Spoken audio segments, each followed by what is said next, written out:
Чувстваш ли се постоянно претоварен и стресиран, сякаш никога нямаш време за важните неща в живота? Липсата на баланс и чувството, че времето не ти стига, карат ли те да се чувстваш безпомощен и нещастен? Аз съм Йоан и в това видео ще ви разкажа как неправилното разпределение на твоето време и задачи съсипват живота и кариерата ти и как да успееш да се справиш с това.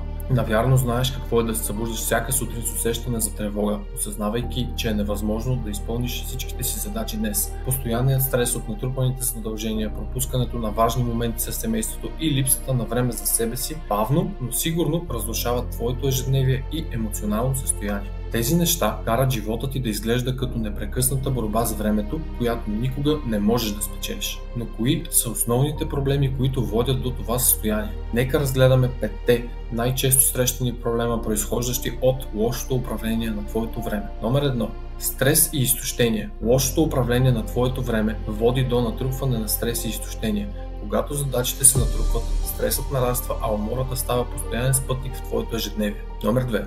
Липса на баланс между работа и личен живот. Когато не успяваш да управляваш времето си, ти също така и не можеш да балансираш между работа и личен живот. Това води до напрежение във връзките и усещане за загуба на контрол, а понякога и до загуба на ценни за теб хора или взаимоотношения. Номер 3. Ниска продуктивност и ефективност. Неправилното разпределение на времето намалява продуктивността и ефективността. Твоите резултати стават незадоволителни, а мотивацията изчезва. Това е сигурен начин да изгубиш контрол върху твоята работа, а накрая дори и нея. Номер 4. Постоянно отлагане. Постоянното отлагане е резултат от лошото управление на твоето време. Отлагане на задачи води до натрупване на стрес и неуспехи. Започваш все да чакаш идеалните условия, в които да заговориш момичето, което харесваш, да започнеш да тренираш, да се храниш здравословно, да отидеш на някое ново място и така животът те подминава бързо и неусетно. Мислиш си, че имаш цялото време на света и за това го пилееш, но всъщност отлагането те отдалечава от най-хубавите неща в живота. Номер 5.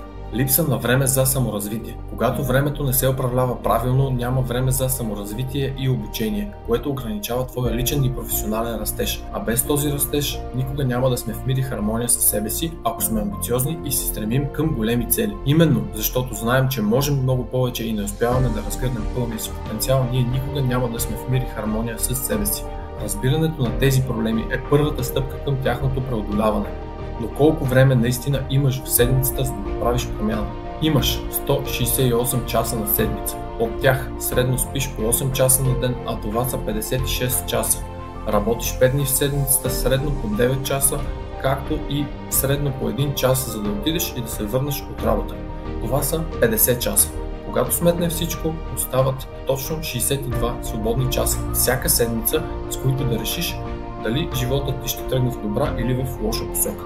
Сега си представи, че можеш да използваш тези 62 часа по най-ефективния за теб начин. Представи си какво би било да имаш яснота, структура и стратегия за всяка минута от твоето време. Нашият курс по управление на времето е създаден, за да ти даде именно тези инструменти и техники, с които да успееш. Курсът включва структурирани видеа, практични упражнения и ценни съвети, които ще ти помогнат да организираш времето си по такъв начин, че да намалиш стреса, да увеличиш продуктивността и да постигнеш истински баланс между работа и личен живот. Ще научиш и как да преодолееш постоянното отлагане и да създадеш ефективни навици, които ще ти позволят да се самоусъвършенстваш и да постигнеш целите си. А сега си представи, че можеш да спестиш години от най-ценният ти ресурс, а именно времето. Този курс е нещо безценно. Нещо, което не може да бъде измерено в пари. Запиши се сега и виж дали ще успееш да промениш и твоят живот. Ако курса не ти помогне, ти предоставяме 30-дневна гаранция за връщане на парите. Или с други думи, при закупуването на курса ти няма какво да изгубиш. Единствено можеш да спечелиш годините изгубено време, които си на път да пропилееш. Ти решаваш и ще се видим в курса.